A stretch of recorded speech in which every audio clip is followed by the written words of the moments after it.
생명의 길로 가라 라고 하는 제목으로 우리 말씀 함께 나누겠습니다. 자, 여러분 한번 여러분들 생각해 보세요. 만약에 여러분들의 자식이 맨날 편안한 것만 쫓아갑니다. 쉽게 돈 벌 수 있는 것만 쫓아가고 또 뭔가 도전하려는 마음, 그런 마음은 없고요. 매사에 안주하려고만 합니다. 자, 그렇다면 부모된 여러분들의 마음은 어떨까요? 좋을까요? 자, 이런 말 하지 않겠어요? 자식한테, 야 이놈아, 너는 맨날 그렇게 살면 이 험악한 세상 어떻게 살래? 그렇게 말을 할 겁니다. 자, 그래요. 만약에 자식이 그렇게 살면 부모는 걱정스러운 거죠. 여러분, 하나님도 마찬가지일 겁니다. 믿음의 자녀들이 맨날 편안한 것만 바라고 도전하지는 않고 안주만 하려고 한다면 결코 하나님은 그걸 원치 않을 거예요. 여러분들, 죽은 물고기와 산 물고기의 차이점이 있습니다. 그게 뭐냐면 살아있는 물고기는 물살을 거슬러서 올라갑니다. 그죠? 그리고 항상 방향이 그 물살을 거스르는 방향으로 서 있습니다. 자, 그런데 죽은 물고기는요, 어때요? 그냥 물살에 떠내려가요. 그 물살 방향으로 그냥 떠내려가고 그냥 배를 하늘로 이렇게 쳐들고 그러고 내려가고 꼬리를 저쪽 물살 머리를 거스르는 쪽으로 두지 못하고 그냥 물살 방향으로 머리를 두고 그냥 떠내려가는 게 바로 죽은 물고기예요.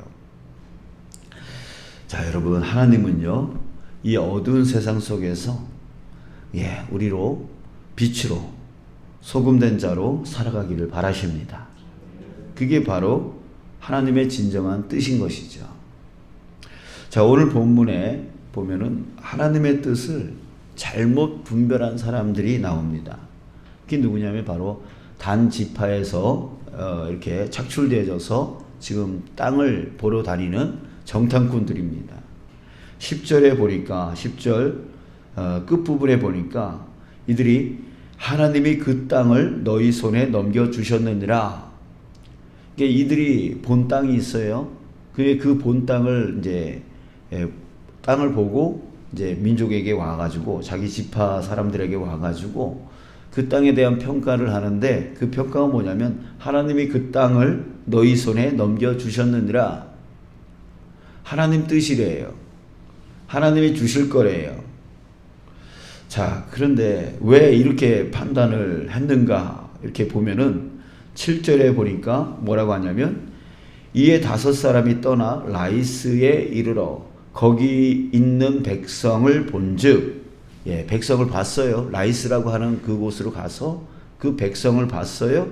그랬더니 어떻게 보이냐면 염려 없이 거주하며 시돈 사람들이 사는 것처럼 평온하며 안전하니 그 땅에는 부족한 것이 없으며 부를 누리며 시돈 사람들과 거리가 멀고 어떤 사람과도 상종하지 아니함이라. 자, 9절 또 보면 이르되 일어나 그들을 치러 올라가자. 우리가 그 땅을 본즉 그 땅을 또 본즉 매우 좋더라. 너희는 가만히 있느냐? 나아가서 그 땅 얻기를 게을리하지 말라. 매우 좋더라. 자, 이들이요 봤어요. 본즉 7절에도 본즉 9절에도 본즉 이렇게 봤대요. 근데 어떻게 보였냐면 그 눈에 좋아 보였다는 거예요. 염려가 없이 보였대요. 평온해 보였대요. 안전해 보였대요. 부를 누릴 수 있는 것처럼 보였대요. 매우 좋아 보였대요. 자, 땅이 넓어 보였고 또 부족함이 없어 보였대요. 자, 그렇게 보이기 때문에 이들은 이거 하나님이 우리에게 주신 거구나 이렇게 생각을 했다라고 하는 것이죠. 자, 여러분 생각해 보세요. 내게 편하면, 내게 좋으면, 내게 유익되면 그거는 무조건 다 하나님의 뜻입니까? 그러면 반대로 내게 불편하고 내 생각과 다르고 내게 유익이 없으면 그거는 하나님의 뜻이 아닌 겁니까? 여러분, 우리는 하나님의 뜻을 이렇게 분별해서는 안 돼요. 내게 좋으면, 내게 복되면, 그것은 하나님의 뜻이고, 내게 불편하고, 내게 내 생각과 다르고, 내가 원하는 게 아니면, 그거는 하나님의 뜻이 아니다. 이렇게, 이런 식으로 하나님의 뜻을 분별해서는 안 되는 거예요. 여러분, 사실, 여호수아 때에 땅 분배를 했잖아요. 근데 그 땅 분배를 할 때 이 단지파에게 주어진 땅이 있었어요. 분배가 됐어요. 자, 그런데 그 땅이 어디였냐면 이 유다 지파 있는 그 남쪽, 맨 남쪽 그 유다 지파 바로 위쪽이면서 서쪽으로 지중해 쪽으로 있는 땅이었어요.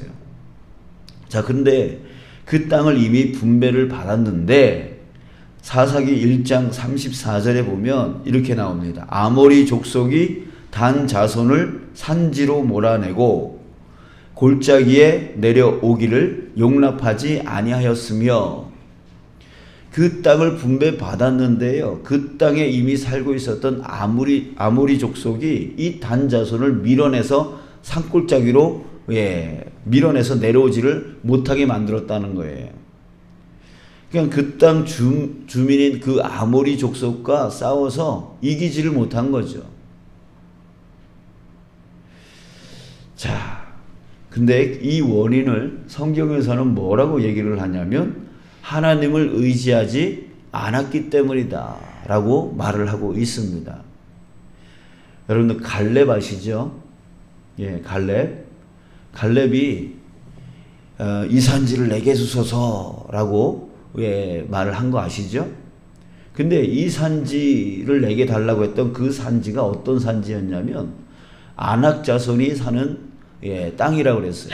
그 아낙 자손은요, 이 가나안 땅에서 가장 기골이 장대하고 가장 정말 강력한 힘을 가진 그 족속이 아낙 자손이었어요. 그런데 그 자손들을 향해서 이 갈렙이요, 이 산지를 내게 주소서 그렇게 선포하면서 나가서 싸웠단 말이에요. 근데 거기서 이 갈렙이 한 말이 있어요. 무슨 말이냐면 하나님이 나와 함께 하시면 나는 능히 이 아낙 자손을 이길 수 있습니다. 그러니까 이 땅을 내게 주소서 이렇게 외치고 나아가 하나님을 의지하여서 그 땅을 차지하였습니다. 그러니까 하나님께서 분배해 주신 그 땅은 능히 하나님만 의지하면 취할 수 있는, 자기 땅으로 만들 수 있는 그 땅이 분배되었던 거예요. 그런데 아모리 자손이 힘이 세다고 해서 이 단 자손은요, 그거 싸우려고 하지 않고 도망간 거예요. 산지로 도망간 거예요. 하나님을 의지하지 않았다는 거예요. 하나님이 함께하면 능히 땅을 차지할 수 있어서 그 땅을 분배시켜 준 건데, 이 단자손은 그걸 그 하나님을 의지하지 않았던 것이죠. 결국 단자손은 하나님을 의지하지 않고 아모리 사람들과 싸우려 하지 않았어요. 싸워서 쟁취하려고 하지 않았단 말이에요. 그리고 지금 여기서 오늘 본문에서 말했듯이 자기네들 눈에 쉽게 얻을 수 있고 편하게 얻을 수 있는 그 땅을 찾아서 헤매다가 여기 라이스라고 하는 이 땅을 발견하고, 야, 이 땅이 만만해 보이네, 우리가 얻을 수 있는 땅같이 보이네, 그렇게 보이니까 와가지고 이건 하나님의 뜻이야. 무슨 하나님의 뜻이에요? 하나님의 뜻은 이미 분배받은 그 땅을 하나님을 의지함으로 취하라고 주신 그 땅이 하나님의 뜻이죠. 근데 그 땅이 불편하고 얻기 힘들고 싸우기 힘들고, 그러니까 그거 피해서 자기 눈에 만만하게 보이는 땅 찾아가지고 이 땅은 우리가 얻을 수 있겠네? 야, 이거에 하나님 뜻이네? 이러고 있더라는 거죠. 사랑하는 여러분, 다시 한번 말씀드립니다. 하나님은요, 하나님을 의지함으로 싸워서 승리해 나가기를 원하십니다. 그렇게 싸워 도전하여 나가는 자, 그래서 의지하는 자, 그런 자를 돕기를 원하시는 거예요. 그에게 승리의 은혜를 주시기를 원하시는 것이 바로 하나님의 뜻입니다.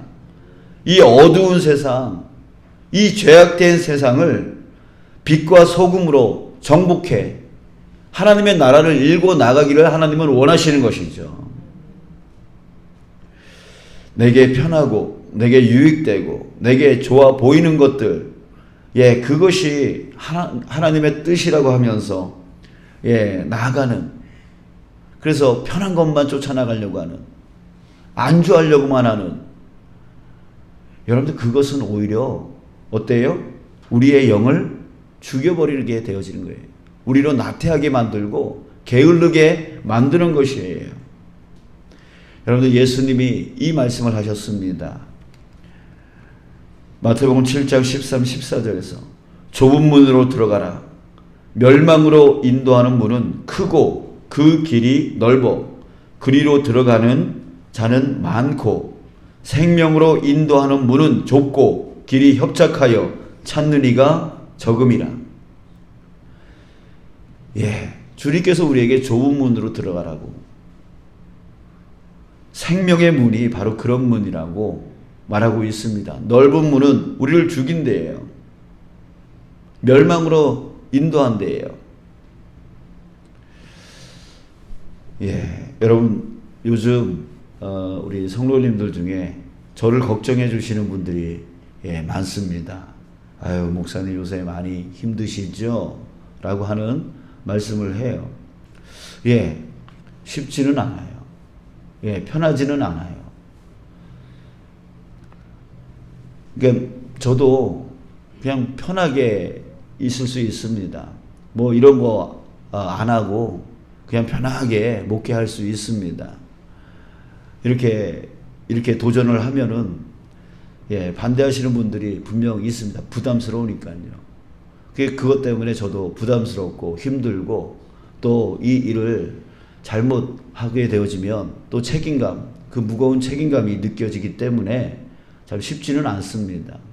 자, 그러나 그 책임감이 나로 하여금 기도하게 하죠. 그 반대의 목소리가 들릴 때마다 저로 하여금 마음은 힘들지만 그것 때문에 하나님께 의지하지 않을 수 없게 만듭니다. 그래서 제 영이 살아납니다. 더 힘이 납니다. 하나님이 나와 함께 하심이 더 깨달아지는 거죠. 근데 저뿐만이 아닙니다. 함께 동역하고 함께 기도해 주시는 많은 분들도 함께 기도하게 되어지는 거예요. 기도할 때 영이 살아나는 거죠. 그러니까 도전하는 자는, 싸우려고 하는 자는 하나님께 의지하지 않을 수가 없는 거예요. 근데 그냥 아무것도 도전하지 않고 싸우지 않고 그냥 편한 거, 그냥 안주하려고 하는 거, 이대로가 좋사오니 라고 한다면 하나님 찾지 않는 거죠. 그러면 영이 죽고 결국 멸망의 길로 나아갈 수밖에 없게 되어지는 거예요. 저는 그래서 앞으로도 계속해서 이 믿음의 도전을 해 나가려고 합니다. 결코 안주하지 않으려고 합니다. 또 도전해서, 또 교회를 위해서 무엇이 필요할까? 어떻게 해야 될까? 또 하나님께 기도할 거고, 또 하나님이 마음 주시면 또 도전할 거고, 그 도전이 나한테 부담되고 나한테 힘들고 나한테 어렵고 또 책임감이 느껴지고, 그렇게 되어질 때 또 주님께 의지하면서 또 한 발 나아갈 것입니다. 그것이 바로 하나님께서 저에게 원하시는 바일 거라고 저는 믿습니다. 여러분들, 그럴 때 우리가 또 우리 교회가 살아납니다. 영적으로 살아나야 또 육적으로도 살아나는 거 아니겠습니까? 그죠? 예, 여러분, 저와 여러분들이 이렇게 싸워 나갔으면 좋겠어요. 그래서 하나님이 나와 함께 하시면 갈렙과 같이 우리도 그렇게 선포하며 나갔으면 좋겠어요. 하나님이 나와 함께 하시면 이 산지를 나는 능히 취할 수 있습니다. 이 믿음으로 우리 도전하여 싸워 나갔으면 좋겠어요. 이 싸움을, 이 힘듦을, 이 책임감을 우리 피하지 않았으면 좋겠습니다. 자, 여러분들의 삶도 역시 마찬가지예요. 여러분들이 정복해야 될 산지가 있습니다. 어떤 분은 건강의 산지가 있습니다. 어떤 분들은 마음의 상처의 산지가 있고요. 어떤 분은 마음의 그 소원들의 산지가 있습니다. 그 가정의 구원, 더불어서 또한 해야 될 많은 그런 산지들이 여러분들에 있을 겁니다. 그 산지를 결코 피하지 않았으면 좋겠습니다. 그냥 안주하지 않았으면 좋겠어요. 이 산지를 내게 주십시오. 하나님이 나와 함께 하시면 나는 능히 싸워 이길 수 있습니다. 라고 도전해서 그 산지와 싸우십시오. 하나님이 여러분들과 함께 하심을 믿습니다. 그걸 믿는 거죠. 그럴 때 우리의 영이 살아나는 거예요. 하나님이 나와 함께 하실 때 내 영이 살고, 그래서 그 영으로 인해서 우리는 어떤 것도 능히 싸워 승리해 나갈 수 있음을 믿습니다. 여러분들 반드시 승리하십시오. 하나님이 여러분들과 함께 하신다는 것을 결코 잊지 마시기 바랍니다. 그 하나님이 여러분들에게 정말 네가 싸운다면 내가 너를 도우리라, 내가 너를 이끌리라, 내가 너와 함께하리라, 네가 능히 승리할 수 있도록 너를 내가 도우리라. 주님께서 오늘도 우리에게 이 말씀을 통해서 말씀하여 주시는 줄 믿습니다. 여러분들 그것이 하나님의 뜻임을 여러분들 우리 분별하여 나가기를 원합니다.